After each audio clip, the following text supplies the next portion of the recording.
दोस्तों, एक छोटी सी कहानी जिसके द्वारा आप जानेंगे कि कैसे आलस आपके जीवन में आप पर हावी होता जा रहा है और कैसे आप उसे अपने जीवन से बाहर निकाल सकते हैं।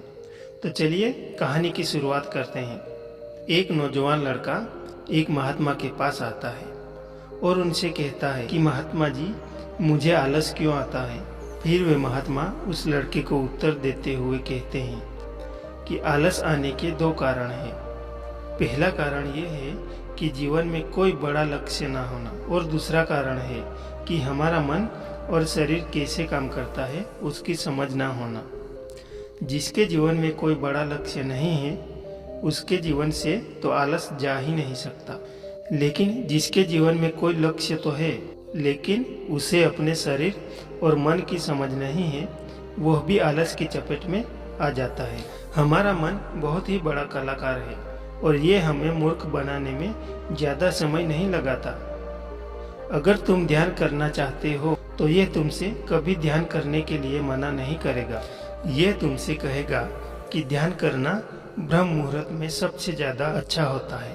अब ना तो तुम ब्रह्म मुहूर्त में उठ पाओगे और ना ही तुम ध्यान कर पाओगे। ये तुम्हें धन कमाने के लिए भी कभी मना नहीं करेगा, लेकिन ये तुमसे कहेगा कि धन ही सब कुछ नहीं होता। और ये कभी भी तुम्हारा विरोध नहीं करेगा, बल्कि ये तुम्हें मूर्ख बनाता है। और कमाल की बात तो ये है कि तुम मूर्ख बनते हो। फिर वो लड़का उस महात्मा से कहता है कि हे महात्मा, तो फिर इसका समाधान क्या है। फिर वे महात्मा जी कहते हैं, जो ये तुम्हारे साथ कर रहा है वही तुम उसके साथ करो। यानी तुम्हारा मन तुम्हें मूर्ख बना रहा है तो तुम उसे मूर्ख बनाओ। जब तुम्हारा मन तुमसे कहेगा कि कुछ देर सो जाता हूँ, उसके बाद काम करूँगा, तो तुम उसे कहो कि कुछ देर ही क्यों, ज्यादा देर तक सोऊंगा, लेकिन उससे पहले काम पूरा करूँगा। तुम्हारा मन तुमसे कहेगा आज स्वादिष्ट भोजन खाऊंगा, तो तुम उसे तुरंत ही कहो कि स्वादिष्ट भोजन ही क्यों, अति स्वादिष्ट भोजन खाऊंगा, लेकिन उससे पहले 1 घंटे तक व्यायाम करूंगा। फिर वो लड़का महात्मा से कहता है, लेकिन कब तक मैं अपने मन को मूर्ख बनाऊं। फिर वे महात्मा उसे कहते हैं कि जब तक तुम अपने आलस से मुक्त रहना चाहते हो तब तक तुम्हें अपने मन को मूर्ख बनाते रहना है। फिर वो लड़का कहता है, कभी कभी तो ऐसा होता है कि मुझे अफसोस होने लगता है कि मैं अपने जीवन में कुछ कर ही नहीं पा रहा हूँ, क्योंकि मेरे भीतर से ही कुछ करने का मन ही नहीं होता। फिर ऐसी स्थिति में मैं क्या करूं। वे महात्मा जी कहते हैं, मन को तो तुम मूर्ख बना सकते हो, लेकिन शरीर को तुम्हें समझाना होगा। हमारा शरीर चलता है भोजन से, और अगर तुम मरा हुआ भोजन खाओगे तो वह तुम्हें ऊर्जा कैसे देगा।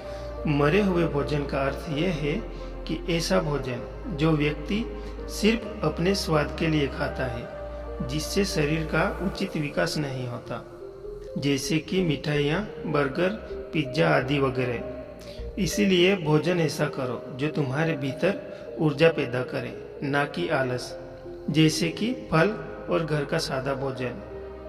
फिर वो लड़का महात्मा से कहता है कि मैं शुरुआत कैसे करूं। महात्मा जी कहते हैं कि शुरुआत करो एक बड़ा लक्ष्य निर्धारित करने से, यानी एक बड़ा लक्ष्य बनाओ।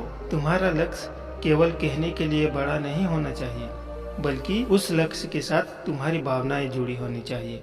अगर तुम्हारा लक्ष्य ऐसा है जिसके बारे में सोचकर ही तुम्हारी आंखों में आंसू आ जाते हैं, तो तुम्हें कुछ और करने की जरूरत नहीं है। फिर तुम्हारा लक्ष्य ही तुमसे सब कुछ करवा देगा।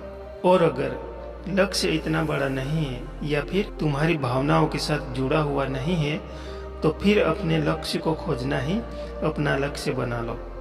जिस प्रकार भगवान गौतम बुद्ध ने बनाया था, उन्हें नहीं पता था कि वहां ही मिल जाएगी मंजिल। वे तो सिर्फ निकल पड़े थे, आशा थी मन में, लेकिन वो भी टूटने लगी थी। अंदर से प्यास इतनी गहरी थी कि लक्ष्य को पाकर ही रही। जब तक तुम्हें ये पता नहीं चलता कि तुम्हारा लक्ष्य क्या है, तब तक तुम अपने मन को मूर्ख बनाते रहो, जैसे वो तुम्हें बना रहा है। कोई भी व्यक्ति शराबी बनना नहीं चाहता, लेकिन उसका मन उसे मूर्ख बनाकर उसे शराबी बना देता है। कोई भी व्यक्ति चोर नहीं बनना चाहता, लेकिन यह मन उसे बार बार मूर्ख बनाकर उसे चोर बना देता है। एक बात तो तुम हमेशा याद रखना, जब तक तुम बुद्धि से ऊपर उठकर बुद्ध नहीं हो जाते, तब तक तुम्हारे पास दो विकल्प हैं।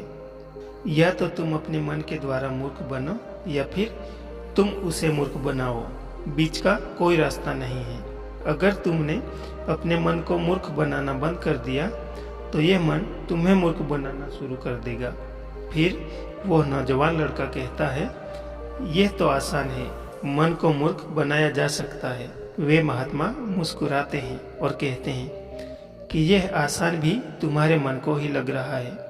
ये मन कब और कैसी चाल चलेगा, उसके लिए तुम्हें सावधान रहना होगा और जागरूक व्यक्तियों के साथ रहो या फिर अपने खुद के लिए समय बिताओ। अगर तुम आलसी व्यक्तियों के साथ रहोगे तो तुम भी आलसी ही बनोगे। अगर तुम ऊर्जावान लोगों के साथ रहोगे तो तुम भी ऊर्जावान बनोगे। फिर वो लड़का महात्मा जी से कहता है कि मुझे अपने मन को मूर्ख बनाना अभी और इसी वक्त से शुरू कर देना चाहिए। महात्मा कहते हैं कि हाँ, सही कहा तुमने, सही समय की प्रतीक्षा करना भी इसी मन की एक चाल है। इसीलिए अभी और इसी वक्त से काम पर लग जाओ। दोस्तों, जो लोग अभी इस वीडियो को देख रहे हैं, क्या आप भी सही समय का इंतजार कर रहे हैं या फिर इसी समय को सही बनाने की ठान चुके हैं? ये हमें नीचे कमेंट करके जरूर बताइए। दोस्तों, आज का यह वीडियो आपको कैसा लगा और इस वीडियो से आपको क्या सीखने को मिला, ये हमें कमेंट करके जरूर बताइए। साथ ही अगर आपको यह वीडियो पसंद आया होगा तो अपने दोस्तों के साथ इसे अवश्य शेयर कीजिएगा। धन्यवाद।